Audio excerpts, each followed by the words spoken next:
Satyabama Institute of Science and Technology, Chennai and Sriperumbudur.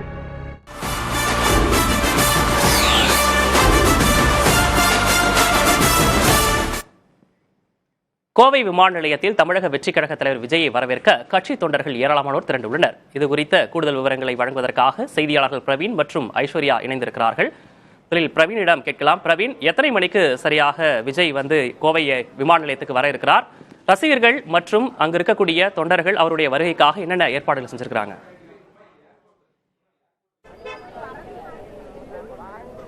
Vignesh, தமிழக வெற்றிக் கழக தலைவர் விஜய் அவர்கள் சரியாக 11:10 மணிக்கு கோவை விமான நிலையம் வரவுள்ளார். கோவை விமான நிலையத்திலிருந்து அவர் தங்க உள்ள அவினாசி சாலையில் உள்ள அந்த தனியார் நட்சத்திர விடுதி வரையிலும் முழுவதும் விஜய்க்கு வரவேற்பு கொடுப்பதற்காக தொண்டர்கள் மற்றும் அவரது ஆதர்ச விரும்பிகள், அதாவது ரசிகர்களும் தொடர்ச்சியாக குவிந்த வண்ணம் இருக்கிறார்கள். இதற்காக விமான நிலையத்தின் அந்த தொடர்பு முகப்பிலிருந்தே அவினாசி சாலை தொடக்கம் வரையிலும் தற்போதிருந்தே தொண்டர்கள் அதிக அளவில் குவிய தொடங்கிவிட்டார்கள்.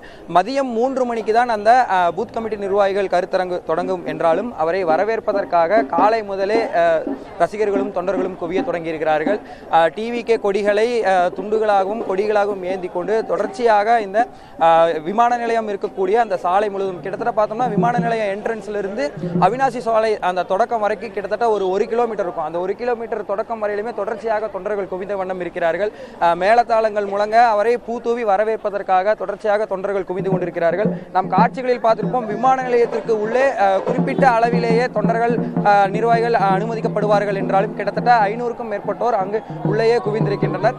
மதியம் 3 மணிக்கு தான் அவர் மீண்டும் நட்சத்திர விடுதியிலிருந்து அங்கு கிளம்பி செல்ல உள்ளார். முதல் நாளான இன்று நாமக்கல், சேலம் மற்றும் ஈரோடு மாவட்டத்தைச் சேர்ந்த நிர்வாகிகளை அவர் சந்திக்கிறார். நாள் ஒன்றுக்கு சுமார் 8000 நிர்வாகிகளை அவர் சந்திக்கிறார் என்பது ஒரு கருத்தாக கூறப்பட்டிருக்கிறது. இந்த நிலையில் அவரை வரவேற்பதற்காக அங்கு, அதாவது கருத்தரங்கம் நடைபெறும் இடத்திற்கு செல்வதற்கு முன்னாகவே அதிகமான தொண்டர்களும் நிர்வாகிகளும் விமான நிலையத்திலேயே அவருக்கு இந்த வரவேற்பை கொடுப்பதற்காக குவிந்த வண்ணம் இருக்கிறார்கள். கிட்டத்தட்ட 11 ஆண்டுகளுக்கு பிறகு கோவைக்கு விஜய் வருகிறார். நாம் முன்பே குறிப்பிட்டிருந்தோம்.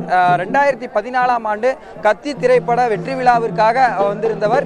அதன் பிறகு இப்பொழுது தமிழக வெற்றி கழகத்தின் தலைவராக கிட்டத்தட்ட 11 ஆண்டுகளுக்கு பிறகு வர இருக்கிறார். அதன் காரணமாக கோவையில் அவருக்கான அந்த ரிசப்ஷன் வரவேற்பு எந்த அளவுக்கு இருக்கணும்னு காட்டுறதுக்காக தொடர்ச்சியாக தொண்டர்கள் குவிந்தவண்ணமே இருக்கிறார்கள். விக்னேஷ், பிரவீன், நீங்க இணைப்பேருங்க, நம்ம தொடர்ந்து பேசலாம். Satyabama Institute of Science and Technology, Chennai and Sriperumbudur.